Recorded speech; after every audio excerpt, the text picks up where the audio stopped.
Agora, a gente começa o programa falando da nossa saúde, né? E porque São Paulo, infelizmente, também é uma cidade muito poluída, a gente pensou num tema que eu tenho certeza que vai ajudar muito aos paulistanos, mas vai ajudar você também que mora em qualquer lugar do Brasil. Porque volta e meia a gente se depara com uma situação que coloca a nossa saúde em risco. Gente, só para você ter uma ideia, para quem vive em São Paulo, a coisa é um pouco mais séria, porque São Paulo, em relação à poluição, a poluição é 2 vezes maior que o aceitável pela Organização Mundial da Saúde, né? Que é um risco. Mas, como eu te disse, a gente precisa aprender, porque ela está ligada a doenças como bronquite, asma, rinite, sinusite e tantas outras. Então, a gente convidou um especialista, que é o otorrinolaringologista, Dr. Alfredo Lara, para nos ensinar a proteger o nosso corpo contra a poluição e ficar atento aí aos males que isso tudo pode causar. Dr. Alfredo Lara, seja muito bem-vindo. Como vai? Prazer recebê-lo, viu? Te convido para sentar aqui com a gente. A gente já começar o nosso tema, olha, chega a ser até um pouco constrangedor passar um dado como esse, né? De que a poluição de São Paulo é 2 vezes maior do que o aceitável pela Organização Mundial da Saúde. Isso é sério, não é? É seríssimo. Pois é, a gente é tão apregoada à geração saúde, a gente está tão em voga com esses assuntos de saúde e por simplesmente morar em São Paulo, a gente já tem esse dado alarmante, já temos um prejuízo natural à saúde, né? Agora, isso é teoria ou isso de fato é prejudicial mesmo e é motivo da gente se preocupar e tomar algumas precauções? Não, isso de fato é comprovado. Tem até um pesquisador aqui da USP que mostrou um dado alarmante como a poluição impacta na redução de vida e na redução da qualidade de vida de nós paulistanos. Então é dado concreto. E tem o que a gente fazer? Tem o que a gente fazer, tem muitas coisas para nos proteger, assim, só para pontuar. A poluição, ela causa desde uma agudização, uma exacerbação daquelas doenças pré-existentes, até o aumento da mortalidade por doenças como, por exemplo, câncer de pulmão. Então, isso está comprovado. Mas tem muitas coisas que a gente pode fazer, sim. Eu conheço algumas pessoas que fugiram da grande São Paulo para uma cidade mais próxima ao mar e tudo por questões de saúde, né? A gente teve até durante um tempo aqui na Rede Vida um câmera que o filho estava com problemas respiratórios, eles foram morar lá no Ceará e estão lá felizes da vida e tudo. Quer dizer, tem perdas e ganhos, porque a gente acaba saindo de perto de alguns familiares, né? Muitas vezes de oportunidade de trabalho, mas a fuga é uma solução, mas não seria a mais adequada, né? Não, em alguns casos. Exato, nós temos que conviver com essa realidade, afinal de contas tem todas as questões positivas da cidade de São Paulo, então há maneira de se adequar. Esse senso comum realmente existe, né? Então todos os pais sabem que quando mandam os filhos para temporadas de férias, às vezes em casa de avós, de parentes fora da cidade de São Paulo, eles melhoram muito. Olha, a alergia do meu filho melhorou, a parte respiratória melhorou consideravelmente e isso ocorre também. Há meses em que esses problemas respiratórios são piores, nos meses de inverno, porque ocorre aquele fenômeno da inversão térmica. Então, as massas de ar, elas sofrem uma modificação na atmosfera e essa camada de poluente fica mais dispersa aqui no ar que a gente respira. Então, isso ocorre mais no inverno. No verão, nos meses chuvosos, isso é menor. Então, umidificar o ambiente é uma solução assim, espetacular. Para começar a conversar, a gente sempre fala que em épocas mais úmidas, esses efeitos da poluição são menos percebidos. Agora, em ambientes fechados que tem o uso do ar-condicionado, né? São Paulo é uma cidade assim, no calor, você entra em qualquer lugar, tem ar-condicionado ligado. E aí, por conta do ar-condicionado, o ambiente já fica mais seco. A poluição fica pior, né? Fica nesse pior. caso? Fica pior. Não só a poluição, porque às vezes esses ambientes são saturados, né? Eles não têm uma comunicação com o ar externo, mas esse ar fica ressecado, semelhante a um ambiente muito poluído, né? Então, assim, sempre, como via de regra, umidificar as vias aéreas. Então, colocar soro fisiológico, existem umidificadores vendidos em redes comerciais ou soluções caseiras para lavar os olhos, lavar as mucosas nasais e deixar esse ambiente mais úmido também. Essas soluções nasais, os umidificadores, inclusive dos olhos também, eles são interessantes que a gente faça uso rotineiramente? Deveriam fazer parte da rotina como escovar os dentes. É só importante frisar. Há aqueles que têm medicações dispersas, esses são proibidos, né? Eles são somente indicados com prescrição médica. Os chamados vasoconstritores, que diminuem a rinite, etc. Na verdade, eles têm valores e ações específicas. Para a gente, para o senso comum, soro fisiológico, solução fisiológica, não há contraindicação em fazer uso quantas vezes for necessário. A ingesta de água com frequência, né? Eu sempre lembro para você que está em casa, né? Toma água, pelo menos 2 litros de água. Isso ajuda? Ajuda muito. A água tem um papel fundamental de lubrificação, é um lubrificante, como um óleo no motor de um carro. Então, se você tem um ambiente mais seco, é fundamental que você ingira mais água. Essa regra, olha, 2, 3 copos de água a cada 4, 5 horas, ou 2 litros de água, não tem contraindicação. Então, quanto mais água, melhor também. A gente vê, às vezes, em vídeo, foto de cidades também que tem uma poluição muito alta, de grandes cidades. Volta e meia a gente vê, por exemplo, cenas na rua de Tóquio, as pessoas usando máscara. Isso seria legal? Seria bom que a gente começasse a ter esse hábito ou não? Besteira? Não muda muita coisa. Existe uma questão cultural na Ásia inteira, não só em Tóquio, os chineses, vietnamitas, os japoneses, de utilizar a máscara por uma questão de doença, de evitar doenças. Em teoria, isso poderia diminuir a propagação, mas não faz tanto efeito na nossa realidade. Você não consegue uma filtragem tão específica das partículas poluentes com o uso dessas máscaras. Perfeito. A gente tem algumas perguntas, porque a nossa equipe foi para as ruas para saber quais são as dúvidas que os paulistanos têm sobre esse assunto. Poluição e a nossa saúde. Vamos conferir. Eu queria saber se o umidificador resolve esse tempo seco. Muito, resolve.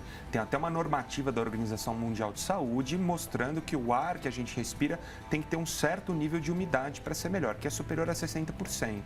Esses dados hoje são muito simples da gente conseguir nos aplicativos de celular para saber como é que está a umidade relativa do ar. Então, os umidificadores são muito legais, muito bacanas. Para aqueles que não podem comprar, coloca a toalha molhada no quarto, uma bacia de água, naturalmente isso vai umidificar o ambiente. Perfeito, mas é bom ter e é bom deixar ali, sempre trocando a aguinha, mas ter um umidificador sim. direto e reto. Direto nesses meses mais secos. Nos meses chuvosos não há necessidade nenhuma. Ok, próxima pergunta. Meu nome é Anderson Ferreira, sou cabeleireiro. Eu estava com uma tosse alérgica, a tosse passou, mas o nariz ficou entupido e eu fiquei sem paladar pelo menos umas 2 semanas e estou ainda com isso, sem paladar, não sinto o gosto da comida. O que eu faço? Uau, a pessoa perdeu o paladar. Dá até dó, porque perde muito, não é verdade? Que é tão gostoso sentir o sabor das coisas. Ele perdeu o paladar porque ele perdeu o olfato. Pouca gente sabe, mas na verdade a nuance do paladar é dado pelo olfato. 2/3 do paladar são dados pelo olfato. Por isso que quando a gente está gripado, a gente não sente o gosto da comida. Na verdade, no paladar, a gente só vai sentir se o gosto é azedo, amargo, doce ou salgado. Então, precisa passar com um médico, um especialista, né? Isso pode ser ocasionado por uma doença nasal ou, em alguns casos, por doenças mais específicas. Normalmente volta? Pode voltar ou não. Pode não voltar. Há diversas situações, tem pessoas que perdem por completo o olfato e, consequentemente, o paladar. Tumores, acidentes, doenças ou causas que a gente desconhece, que nós médicos chamamos de idiopáticas. A gente não sabe o motivo. Doutor, ele falou da tosse seca. Eu vou voltar aqui para a gente falar um pouquinho dessa tosse, que as pessoas falam tem uma tosse alérgica. E tem gente que carrega essa tosse pela vida toda, né? A gente fala sobre isso em 2 minutinhos, tá bom? E eu continuo com o doutor Alfredo Lara, aprendendo mais sobre as alergias, a poluição. Eu deixei no ar aí a tosse alérgica. Tem gente que passa a vida inteira tossindo, né? Tem. E tosse é um capítulo à parte na nossa vida, inclusive como médicos, assim. São inúmeros fatores. Essa história da tosse alérgica, às vezes, mascara algumas outras doenças. Pouca gente sabe, né? Mas, por exemplo, doença do refluxo, aquele episódio em que o ácido do estômago volta para as vias aéreas, provoca tosse. Então, essa tosse persistente deve ser investigada por um médico. Não vale simplesmente o senso comum, eu tenho uma tosse alérgica. Investigue. Passou de 3 semanas tossindo, procure um médico. O que é tosse seca? Porque tem gente que fala, eu tô com uma tosse seca. Eu não tô com tosse seca. Qual que é a diferença? A gente consegue definir o que é uma tosse seca ou não? A tosse seca, ela é diferente da tosse produtiva. Basicamente é fácil. Tosse produtiva é aquela que tem catarro. Tosse seca é aquela que não tem catarro. Então, não é o barulho que vai fazer diferença. Não é o barulho. É uma tosse com catarro ou sem catarro. Então, tosse seca é aquela sem catarro. Ok. Próxima pergunta, então. Vamos conferir. Gostaria de saber o que eu posso fazer para respirar melhor, né? Nesse tempo seco que a gente está vivendo, às vezes eu não consigo respirar direito. Eu gostaria de saber a sua opinião e sugestão, por favor. Então, aquilo que a gente já havia falado, para todo mundo, usar a solução fisiológica para manter as vias aéreas umidificadas. O ideal, o que a gente recomenda, é a cada 2 horas fazer o uso desses produtos. Há algumas pessoas que têm doenças respiratórias de base, que têm alergias de base, como, por exemplo, a rinite alérgica. Então, existem tratamentos para melhorar a rinite alérgica, uma vez que ela é piorada nessas situações de poluição, né? Outras pessoas ainda possuem alterações anatômicas nas vias aéreas, desvio de septo, aumento da carne esponjosa. Então, assim, a minha recomendação é tente a solução fisiológica, se não houver melhora, procure um otorrinolaringologista. Muito bem. Eu ia te perguntar, é verdade que se a gente usa a solução fisiológica, como você sugeriu, a cada 2 horas, a gente se protege para não pegar doenças, não pegar, por exemplo, gripe e resfriado? Em parte é verdade. Essas soluções fisiológicas vão atuar como lubrificantes e também como uma remoção mecânica, como se a gente lavasse uma calçada suja. Então, essas partículas virais, bacterianas ou os alérgenos, que são as substâncias que provocam alergia, são removidas, lavadas por essa solução. Então, em partes, melhora sim. Perfeito. Próxima pergunta, então, pode rodar. Com esse tempo seco, o meu nariz tem problema de sangrar. O que eu poderia fazer? Olha, boa pergunta, e a gente pode falar um pouquinho mais de sangramento no nariz. Está relacionado a tempo seco? Está relacionado. O sangramento, o nome médico para sangramento nasal é epistaxe. Então, eles são subdivididos em epistaxes, os sangramentos menos intensos e os mais intensos. Esses sangramentos pioram à medida que a gente envelhece e pioram em tempo seco. O que ocorre é que dentro, internamente no nariz, a gente tem uma mucosa, que é uma pele umidificada repleta de vasos sanguíneos.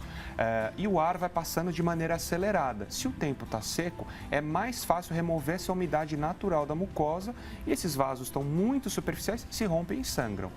Sangramentos nasais também devem ser investigados. Sangrar eventualmente, um sangramento ou outro, pode ser normal, mas sangramento crônico, frequente, associado a nariz entupido com obstrução nasal, pode ser sinal de uma doença mais importante. Então, assim, para esses sangramentos que são habituais, sempre procure o médico, sempre. Ok, eu me lembro de criança, de ter amiguinhos na rua, brincando naquele calorão, cabeça quente já, que sangrava o nariz. Isso pode acontecer no verão, já que a gente está nessa época? Frequentemente acontece e não há motivo para se apavorar também. E por que acontece nesse caso? Pelo que eu expliquei, olha, por exemplo, as doenças alérgicas do nariz, a alergia, vão tornar a mucosa muito inchada e esses vasos sanguíneos vão ficar muito inchados. Semelhante a varizes das pernas das pessoas mais idosas, são mais fáceis de romper também. Muitas pessoas falam, olha, meu nariz está sangrando, isso é um sinal que eu estou com pressão alta, com AVC. Não quer dizer isso. A pessoa que está com sangramento nasal não está tendo um derrame também. Como lidar com esse sangramento? Geralmente o que a gente orienta é uma compressão, fazer uma pinça, como se fosse um pregador de nariz nessa região, abaixar a cabeça e não colocar para trás, como é o senso comum, e esperar em torno de 5 minutos. Mais ou menos 90% dos casos esse sangramento vai passar.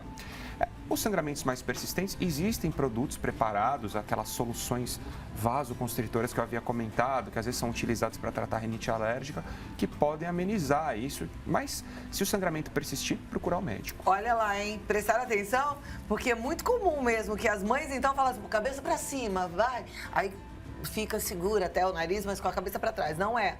Tampar. Válvula, como se fosse um pregador, para você não sentir cheiro ruim. Fechar e cabeça para baixo. Isso, aperta bem essa região 5 minutos. 5 minutos. O que você colocou aí no quadro para eu ler? 3 minutos para o merchan. Tá bom, eu tenho mais 3 minutos para bater papo com você. Bastante coisa. Ainda bem. Vamos rodar a próxima pergunta então.